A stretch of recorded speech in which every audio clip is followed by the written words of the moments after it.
بسا اوقات بہت سی محنتوں کا نتیجہ انسان دیکھتا ہے کہ ضائع چلا گیا. میں نے 10 سال محنت کی، حاصل کوئی نہیں نکلا. یہ ثمرات کیا ہیں؟ محنتیں، محنتوں کے ثمرات کا ضیاع.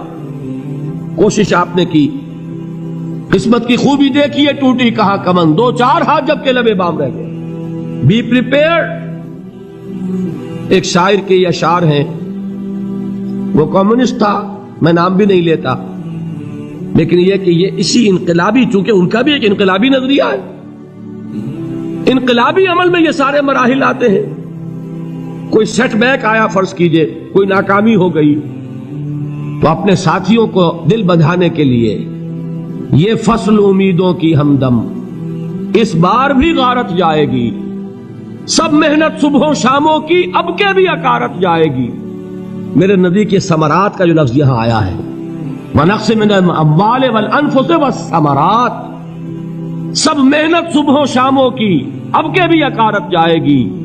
دھرتی کے کونوں کھدروں میں پھر اپنے لہو کی کھاد بھرو، پھر مٹی سینچو اشکوں سے، پھر اگلی رت کی فکر کرو، پھر اگلی رت کی فکر کرو، جب پھر ایک بار اجڑنا ہے. ایک فصل پکی تو بھر پایا، تب تک تو یہی کچھ کرنا ہے. ایک مقصد ہے سامنے، انقلاب برپا کرنا ہے. ایک کوشش ناکام ہو جائے کوئی پرواہ نہیں، نیکسٹ. پھر تیار رہو ناکامی کے لیے. ایسا نہ ہو جو انگریزی میں کہتے ہیں hope for the best but be prepared for the worst. ایسا نہ ہو کہ دوسری مرتبہ ناکام ہو کے بددل ہو جاؤ، تمہاری ہمتیں جواب دے جائیں. نہیں، پہلے سے تیار رہو کہ دوسری مرتبہ بھی ناکامی آئے تو آئے، لیکن جب تک کہ کامیابی حاصل نہیں ہوتی ہمیں یہ کام کیے چلے جائیں. دیکھیے سیرت میں آیا کہ نہیں یہ واقعہ. بدر میں مسلمانوں کو فتح ہوئی تو احد میں زک پہنچی کہ نہیں؟ 70 صحابہ شہید ہوئے کہ نہیں؟ اگر ان کی ہمتیں جواب دے جاتی تو گاڑی کیسے چلتی آگے؟ تو فرمایا وَلَنَبْلُوَنَّكُمْ بِشَيْءٍ مِّنَ الْخَوْفِ وَالْجُوعِ وَنَقْصٍ مِّنَ الْأَمْوَالِ وَالْأَنفُسِ وَالثَّمَرَاتِ. ہم تمہیں لازم آزمائیں گے، خوف کی کیفیت سے، فقر و فاقے کی کیفیت سے، بھوک سے، جان کے نقصان سے، مال کے نقصان سے، محنتوں کے حاصل کے ضائع ہو جانے سے. وَبَشِّرِ الصَّابِرِينَ، اور اے نبی بشارت دیجئے صبر کرنے والوں کو.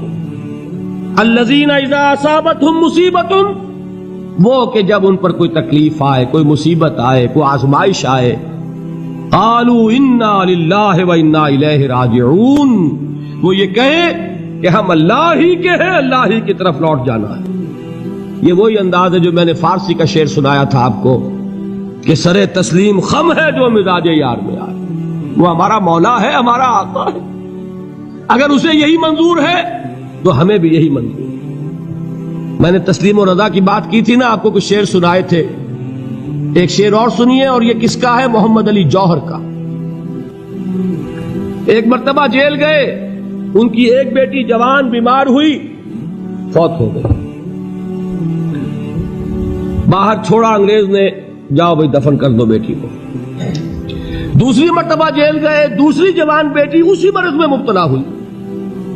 اب یہ جیل میں ہے، خبر پہنچی کہ دوسری بیٹی کے اوپر بھی اسی مرض کا حملہ ہوا ہے.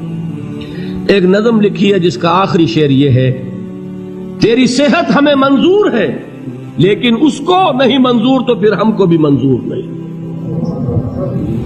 یہ ہے، جب تک یہ کیفیت نہ ہو اس میدان میں آدمی ثابت قدم نہیں رہ سکتا کہ میرے رب کو اگر یہ منظور ہے تو یہی مجھے منظور ہے، اور تیری صحت ہمیں چاہیے تو ضرور، لیکن ہمارے رب کو منظور نہیں تو ہمیں بھی منظور. راضی برضائے رب. وَبَشِّرِ الصَّابِرِينَ الَّذِينَ إِذَا أَصَابَتْهُمْ مُصِيبَةٌ قَالُوا إِنَّا لِلَّهِ وَإِنَّا إِلَيْهِ رَاجِعُونَ. نہ شود نصیب دشمن کے شود ہلاک تیغت، سر دوستہ سلامت کے تو خنجر آزمائی. اولئک علیہم صلوات من ربہم ورحمہ، یہی ہے وہ لوگ جن پر ان کے رب کی طرف سے عنایتیں ہیں اور رحمتیں ہیں.